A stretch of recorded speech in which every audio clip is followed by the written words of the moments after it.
Hey Derek, how you doing, man? This is about the best I can come up with for you. Hopefully this will allow you to fast forward, rewind on YouTube and watch this video over and over to do handle sections.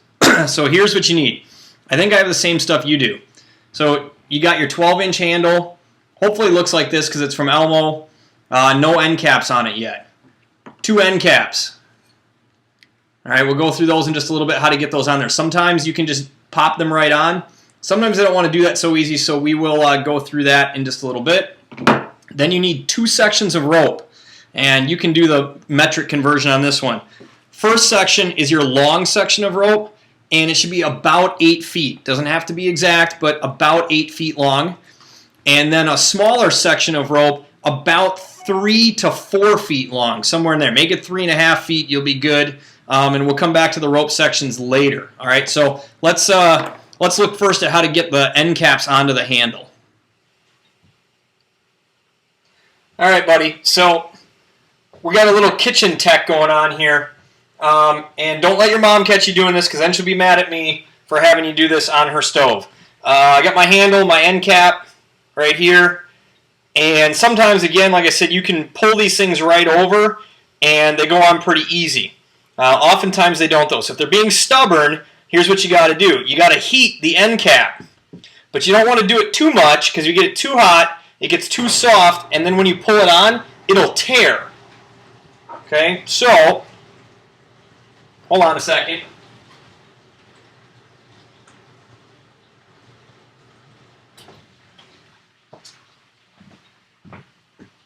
So if you get this thing too hot, it's going to tear. So I've been heating some water right here. I'm just before boiling. It's not so hot that it's boiling. It's getting close to boiling.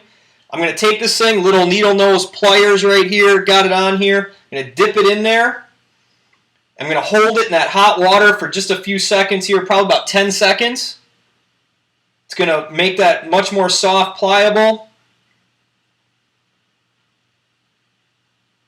So my 10 seconds is close to being up here. Drain it, don't get that hot water on you. And then I can put it on the handle here. And using a needle nose pliers, I can pop this thing right over the top now. From one side, again, I'm not yanking too hard. I don't want to tear it.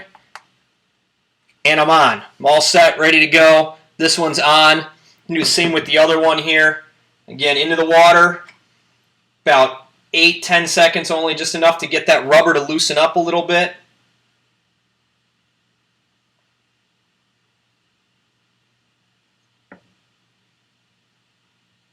Once I got it heated up, drain again.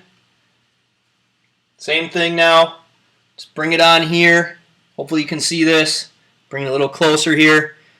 I'm getting one end on and pulling it over, rotating, grabbing with the needle nose pliers again, and pulling it the rest of the way on. And now the holes line up and I can see through it, and I got my end caps on. Now it's time to put the rope in there. All right, Derek, hopefully you can see everything I'm doing here and I get good lighting for you. I've got my short section of rope. This is the 3.5 foot section right here. I got one end of it. I'm going to wrap that end with electrical tape. This is what we call electrical tape. Not sure what you guys have in Belgium there. I'm sure you have something similar to it. I know I've shown you some of this before. We always use this for rope making and stuff. So I'm going to wrap the end of it to a point. The tighter you can get it, the better. Kind of thing. And I give the end just a little twist like this. And I end up with something that looks like that. Okay. Now I take my handle. And by the way, there are harder ways that take longer to do this. I'm going for down, dirty, and quick on you here. There's some cleaner knots, more difficult knots, but there's other ways to do this, what I'm going to show you right now. This is just a way for you to get it done. Might be some other guys I can show you. There's a guy named Alan Mikey down on the Lauderdale Lakes team. You can always contact him. That guy is like a rope guru and can really show you some different ways to do this. Anyway, so pass through like this. Okay, straight through. Got my end down here. Loop around. And by the way, it's got to be around down on the handle here. Don't loop around the outside because that loop will then just disappear. So loop around. So you're coming around the handle. Pull some excess up and through here like this. And here's the tricky part where everybody messes up. And I hope you can see. we need to get a fid, and we need to feed up through here like this, so that when I yank this tight down, it's going to actually pull this loop through, back through the hole. So I pop my fid on the end. Okay, I'm going to try to get this, do this as slow and as close as I can. I hope you can see this. I'm going to pull some extra up here, but pretty tight down here. I'm going to feed into the core of the rope. You don't need to feed much. 5 or 6 inches is just fine. That's about all you need. Okay, I'm going to feed up, up, and in there. I'm going to take the fid out at that point. I'm going to pull it out, and it's going to bury that rope inside of there. Okay, so there's actually, see how it's thicker right there? That part's thicker, and you can see the black tape actually inside of there. So I left that in, and I've got this kind of little tiny loop hanging around the handle right here. So just study this for a moment. Take a look at what this looks like. The long tail of the rope. Remember, this is still a short one, but it's coming off, it's dangling off the bottom here.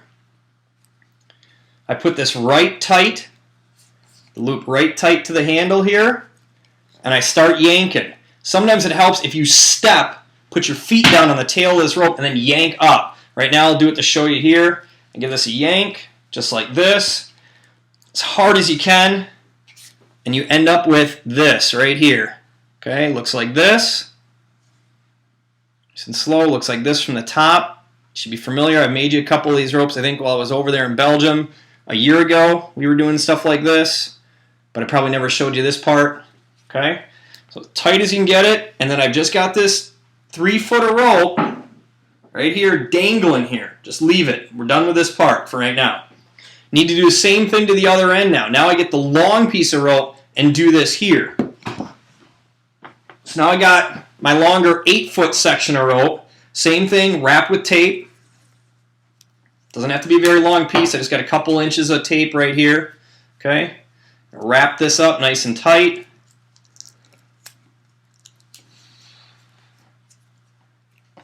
Make sure you come up through the same part. So if I got the dangle down here, I want to come up this way, okay? Up this way. So you got to match them, otherwise you'll end up with ropes going in opposite directions. That would be bad later on. So I'm coming up like this. I got my dangly part over here. All right, it's the same process on this side too. Get my fid on there. Fid is on. All right, I pull some excess. I wrap around the handle itself. Okay, and again, the tricky part now, I pull some excess up here, like this, and I got to go up and bury this way. Okay, so let's see if I can get this a little closer.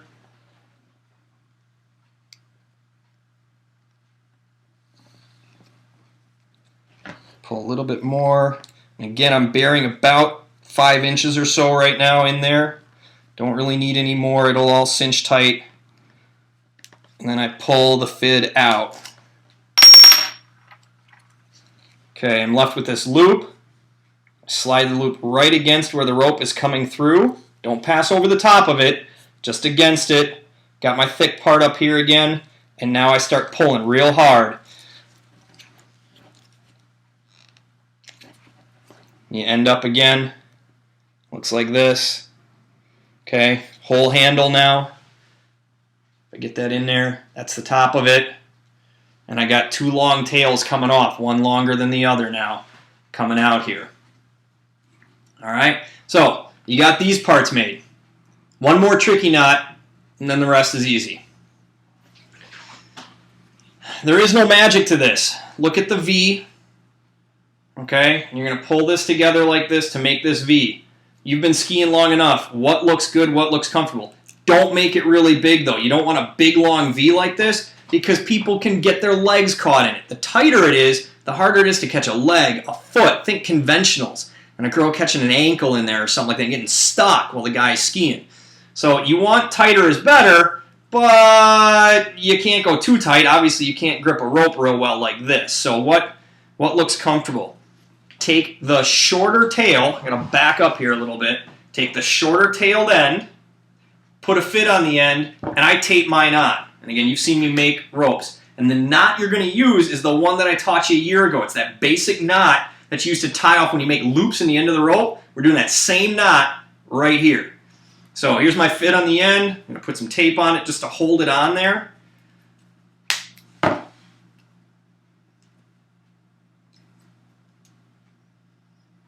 And this part would be hard for me to show you on the video.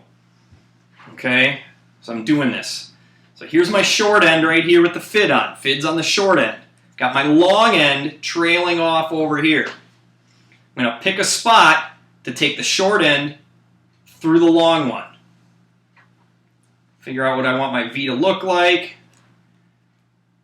That looks pretty comfortable to me right there, and that's where I'm going to pass my Fid through. Okay, I got to hold this upside down. I'm sorry, I don't have another person here to help me hold this stuff up. So I pass this straight through, and then keep pulling it through until you get your V to where you want it. That's how short mine's going to be right there. That's a pretty tight V, but that's how I want mine right now. It depends on what you're making them for, but I'm going to want mine pretty darn tight so nobody can get a foot stuck in there, but I can still grab that handle. Again, it's up to you where you want to make this. Now this knot right here, see where my fingers are? Right here. This knot is the same knot as making a loop. You go around behind, over the top, and then down through the rope, down towards the long end. I'm not sure how I'm going to show you that. This is going to look really weird, but here we go. Yeah, This is what I do for the Belgium teams.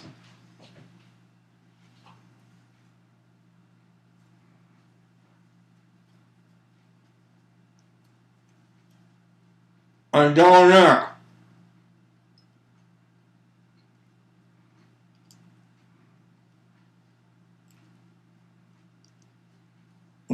Okay, I need both hands now for this.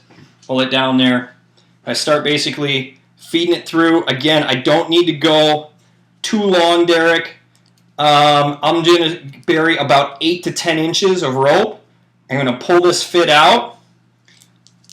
And I start pulling this tighter. Now, here is the tricky part. Do not pull this knot all the way tight. Get it close, but do not go all the way tight with it. So I'm getting it close, It is still not tight. Here's why. See that V? It's off. With the rope, with that knot not tight, I can adjust it now.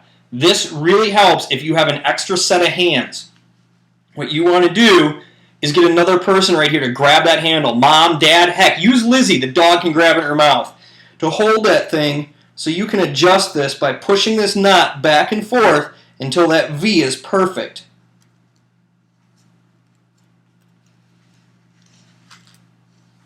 I'm getting closer, but I'm still not quite there.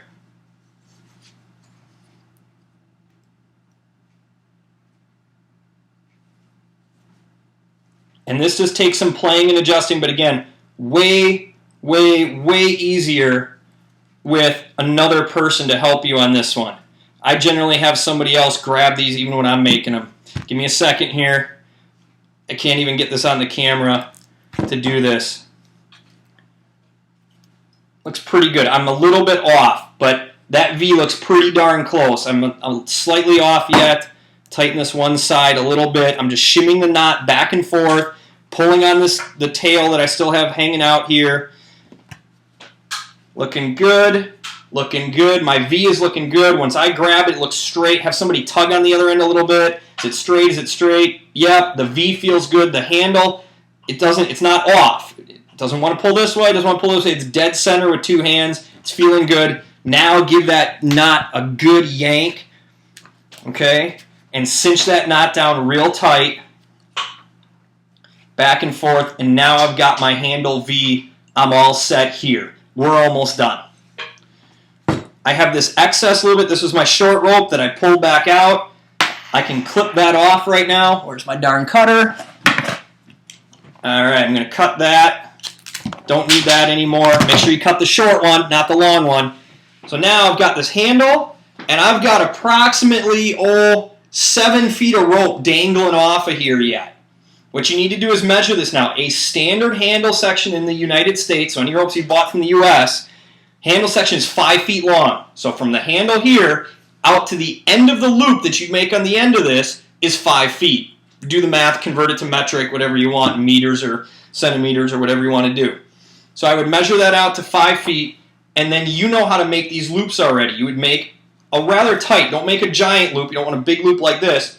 Make a fairly tight loop about that big at the end. This end should be 5 feet from the handle right here, standard knot that you tie, and then you would attach your main line to that, however long you want that main line.